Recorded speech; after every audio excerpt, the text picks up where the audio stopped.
Time frame होता है जो प्राइस के बिहेवियर के बारे में डिटेल में बताता है, यानी प्राइस का मोमेंटम कैसा है, मार्केट स्ट्रक्चर ब्रेक हो रहा है या नहीं, वीक रिजेक्शंस या डोजी कैंडलस्टिक्स दिख रहे हैं या नहीं, और मार्केट रिट्रेस कर रहा है या नहीं। तीसरा और आखिरी time frame entry time frame होता है जिसमें आप एक्चुअल ट्रेड एंटर करते हैं। अगर प्राइस डाउन ट्रेंड में है तो आप सेल के लिए देखेंगे और अगर अपर ट्रेंड में है तो आप बाय करने के लिए देखेंगे। ये बहुत सिंपल है। ये जो टाइम फ्रेम्स आप इस्तेमाल करेंगे वो आपके ट्रेडिंग स्टाइल पर निर्भर करते हैं।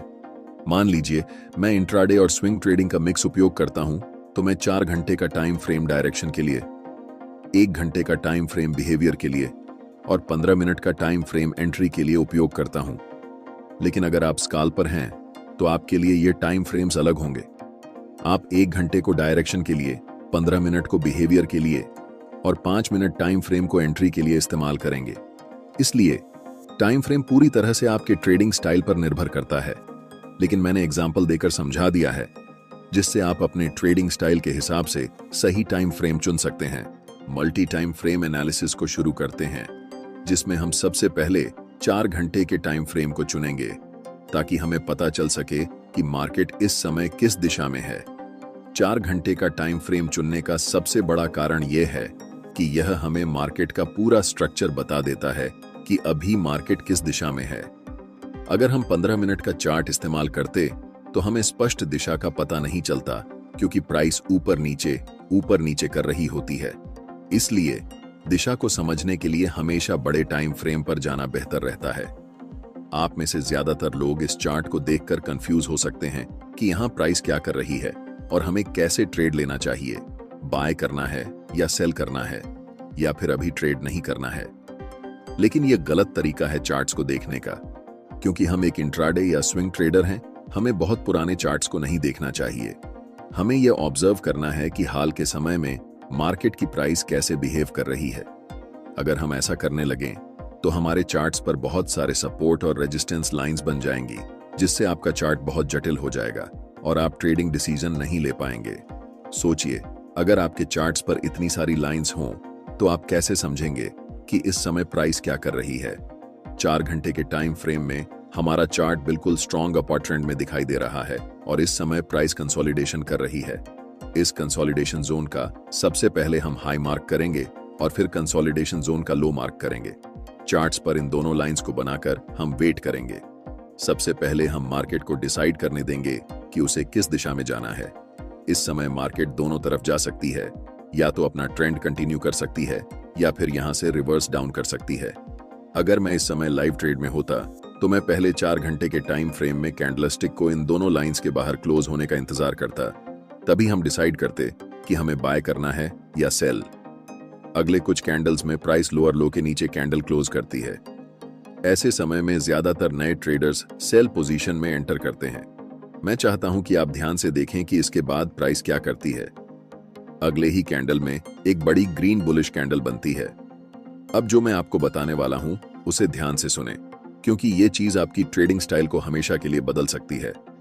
मैं आपको एक सीक्रेट टिप दे रहा हूं, बिल्कुल फ्री में। अभी चार्ट्स 4 घंटे के टाइम फ्रेम में हैं और हम देख सकते हैं कि ये एक स्ट्रॉन्ग अप ट्रेंड है।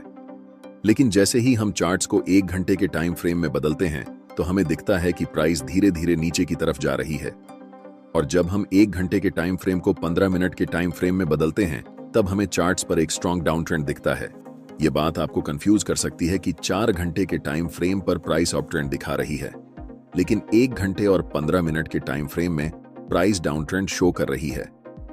ऐसा क्यों हो रहा है, इसे समझिए। जब प्राइस 4 घंटे के टाइम फ्रेम में थी तो लास्ट कुछ कैंडल्स में प्राइस रिट्रेसमेंट या पुलबैक ले रही थी। इसी पुलबैक को छोटे टाइम फ्रेम में देखने पर यह हमें डाउन ट्रेंड जैसा दिखाई देता है। एक बात हमेशा याद रखें, हायर टाइम फ्रेम हमेशा छोटे टाइम फ्रेम के ट्रेंड से ज्यादा मजबूत होता है। इस सिचुएशन में 4 घंटे का टाइम फ्रेम 3 घंटे के टाइम फ्रेम से और 15 मिनट के टाइम फ्रेम से भी ज्यादा स्ट्रांग होगा, और 1 घंटे का टाइम फ्रेम 15 मिनट के टाइम फ्रेम से स्ट्रॉन्गर होगा। इसीलिए हम ट्रेड भी उसी डायरेक्शन में लेंगे जिसमें बड़े टाइम फ्रेम का ट्रेंड चल रहा हो। चूंकि 4 घंटे के टाइम फ्रेम का ट्रेंड अप ट्रेंड है, इसलिए हम बाय पोजीशन बनाने वाले हैं। अभी चार्ट्स 15 मिनट के टाइम फ्रेम में हैं और इस चार्ट्स में हमें तुरंत बाय ट्रेड में एंट्री नहीं करनी है, क्योंकि प्राइस का मोमेंटम अभी भी डाउनसाइड की तरफ ही है। पहले हम वेट करेंगे कि प्राइस 15 मिनट के टाइम फ्रेम में बियरिश से बुलिश ट्रेंड में शिफ्ट हो जाए, तभी हम बाय पोजीशन में एंट्री करेंगे। अभी तक प्राइस हमें कोई सिग्नल नहीं दे रही है कि वह बुलिश होने वाली है, इसलिए हम अभी भी इंतजार करेंगे। प्राइस इस लेवल को रीटेस्ट करने आती है, लेकिन पूरी तरह से ब्रेक नहीं कर पाती और फिर से नीचे चली जाती है। ऐसा दोबारा होता है, जिससे हमें पता चलता है कि अभी प्राइस साइडवेज हो चुकी है। इस समय बाय पोजीशन में एंट्री करने के लिए यह जरूरी है कि प्राइस इस लेवल के ऊपर क्लोज होकर अप ट्रेंड का स्ट्रक्चर बनाए। अगर हम प्राइस को 1 घंटे के टाइम फ्रेम में बदलते हैं, तो हम देख सकते हैं कि अभी तक हमें कोई भी बुलिश सिग्नल चार्ट्स पर नहीं मिल रहा है जिससे हम बाय डिसीजन बना सकें। अगले कुछ कैंडल्स में प्राइस लास्ट स्विंग लो तक आती है और उस पर्टिकुलर लेवल से एक स्ट्रॉन्ग रिजेक्शन लेकर ऊपर की तरफ बढ़ जाती है, जिससे एक बिग ग्रीन बुलिश कैंडल बनती है। प्राइस ने ट्रेंड लाइन को ब्रेक कर दिया है, लेकिन हमें 1 घंटे के टाइम फ्रेम पर ट्रेड एंट्री नहीं करनी है, इसलिए हम अपने चार्ट्स को 15 मिनट के टाइम फ्रेम में बदल रहे हैं। अब हम कह सकते हैं कि मोमेंटम डाउन ट्रेंड से अप ट्रेंड में शिफ्ट हो चुका है और इस समय 15 मिनट के टाइम फ्रेम में मोमेंटम अप है, 1 घंटे के टाइम फ्रेम में मोमेंटम अप है और आखिरकार 4 घंटे के टाइम फ्रेम में भी मोमेंटम अप है। जब इन तीनों टाइम फ्रेम में मोमेंटम एक ही दिशा में होता है, तब समझो कि आपका सेटअप बनकर तैयार हो चुका है और यह किसी जादू से कम नहीं है। हमेशा याद रखें, कभी भी जल्दबाजी में ट्रेड नहीं करना चाहिए। हमें तब तक इंतजार करना चाहिए जब तक तीनों टाइम फ्रेम में प्राइस एक ही दिशा में ना हो जाए। अब यहां हम बाय पोजीशन में ट्रेड में एंट्री करते हैं, ठीक इस ज्वाइंट ग्रीन कैंडल की क्लोजिंग पर, जिसमें हमारा स्टॉप लॉस ट्रेंड लाइन के थोड़े नीचे होगा। इस ट्रेड में हमारा टारगेट लेवल 4 घंटे के टाइम फ्रेम का स्विंग हाई होने वाला है, क्योंकि प्राइस ने इसी लेवल से डाउन ट्रेंड की ओर शिफ्ट होना शुरू किया था। इसे आप सप्लाई जोन या रेजिस्टेंस एरिया भी कह सकते हैं। अगर आप टारगेट सेट करने में कंफ्यूज हो रहे हैं, तो मैं आपको एक टिप देता हूं। ट्रेड में एंट्री करने से पहले आपको चार्ट्स के लेफ्ट साइड पर ध्यान देना चाहिए और देखना चाहिए कि स्विंग कौन कौन से लेवल पर है। जैसे कि लास्ट टाइम ये एक स्विंग हाई है और इससे पहले ये एक स्विंग हाई है, तो हम इस समय 2 टारगेट रख सकते हैं। लेकिन क्योंकि बड़े टाइम फ्रेम में ट्रेंड स्ट्रॉन्ग है, इसलिए स्विंग हाई को टारगेट रखना ज्यादा सही रहेगा। मिनट से 1 घंटे में शिफ्ट करते हैं। अब प्राइस अपने हाई के आसपास है और अगर आप यहां बाय पोजीशन में ट्रेड एंट्री करते हैं, तो आपका स्टॉप लॉस काफी नीचे होना पड़ेगा, जिससे आपका रिस्क रिवॉर्ड रेशियो खराब हो जाएगा। इसलिए हमें तुरंत ट्रेड में एंट्री नहीं करनी है, बल्कि प्राइस को पहले रिट्रेस होने देना चाहिए इस लेवल तक। प्राइस रेड कैंडल बनाते हुए नीचे आती है और इस लेवल को टच करती है, लेकिन आप तुरंत यहां पर एंट्री नहीं ले सकते। अगर आप यहां एंट्री लेते हैं, तो आप बस अनुमान लगा रहे हैं कि प्राइस ऊपर जाएगा, लेकिन प्राइस बहुत अनिश्चित होता है। चाहे कितना भी महत्वपूर्ण लेवल क्यों ना हो, वह कभी भी ब्रेक हो सकता है या फिर उस लेवल को रिस्पेक्ट नहीं कर सकता है। इसलिए हम इंतजार करते हैं कि मार्केट पहले कंफर्म हो जाए कि वह किस दिशा में जाने वाली है, उसके बाद ही हम ट्रेड में एंट्री करेंगे। आप अगर अपनी इच्छा के अनुसार ट्रेड करेंगे, तो यह एक खतरनाक तरीका हो सकता है। कभी भी मार्केट में सरवाइव नहीं कर सकते हैं, चाहे आपके पास कितना भी कैपिटल क्यों ना हो। अधिकतम 1 सप्ताह लगेगा और आपका कैपिटल डूब जाएगा। इसलिए हमेशा कंफर्मेशन का वेट करना चाहिए। अब प्राइस को 15 मिनट के टाइम फ्रेम पर शिफ्ट करते हैं। अगर आप देख रहे हैं कि प्राइस अभी भी डाउन ट्रेंड में है, तो हमें कुछ नहीं करना चाहिए जब तक हमें इस लेवल के ऊपर एक स्ट्रॉन्ग ग्रीन कैंडल के साथ प्राइस क्लोज नहीं कर जाती।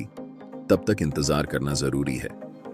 एक बार फिर प्राइस प्रीवियस स्विंग लो को ब्रेक करती है और अगले कुछ कैंडल में एक स्ट्रॉन्ग ग्रीन कैंडल बनाते हुए ऊपर की तरफ जाती है और इस लेवल के ऊपर स्ट्रॉन्गली क्लोज हो जाती है। यहां पर एक कारण है कि प्राइस इसी पार्टिकुलर लेवल से रिवर्स क्यों हुआ। जैसे ही हम चार्ट्स को बड़े टाइम फ्रेम पर शिफ्ट करते हैं, तो चार्ट्स के लेफ्ट साइड में एक डिमांड जोन नजर आता है। हम यहां सप्लाई और डिमांड जोन कैसे ड्रॉ करते हैं, इस पर चर्चा नहीं करेंगे, क्योंकि मैंने इस टॉपिक पर पहले ही एक डिटेल वीडियो बना दिया है। आप चैनल पर जाकर वह वीडियो देख सकते हैं। मैं चाहता हूं कि आप इस स्थिति को ध्यान से देखें और इसे उस वीडियो से लिंक कर पाएं जो मैंने पहले बनाया है। अब हमारे पास 3 कंफर्मेशन है। फर्स्ट, 15 मिनट के टाइम फ्रेम में ट्रेंड अप है। सेकंड, 1 घंटे के टाइम फ्रेम में ट्रेंड अप है और थर्ड, 4 घंटे के टाइम फ्रेम में भी प्राइस अप है। हम जानते हैं कि यह सेटअप हमारे लिए एक जादू की तरह काम करता है। इस कैंडल की क्लोजिंग पर हम बाय ट्रेड में एंट्री करेंगे, जिसमें हमारा स्टॉप लॉस कैंडल के लो के पास होगा और take profit next swing high पर होगा। अगर हम बड़े टाइम फ्रेम पर देखें तो ये हमारा 1 के लेवल है जहां तक प्राइस जा सकती है। आप देख सकते हैं कि प्राइस वैसा ही करता है, धीरे धीरे मार्केट स्ट्रक्चर बनाते हुए ऊपर की तरफ उस लेवल को टच करती है, जिससे हमारा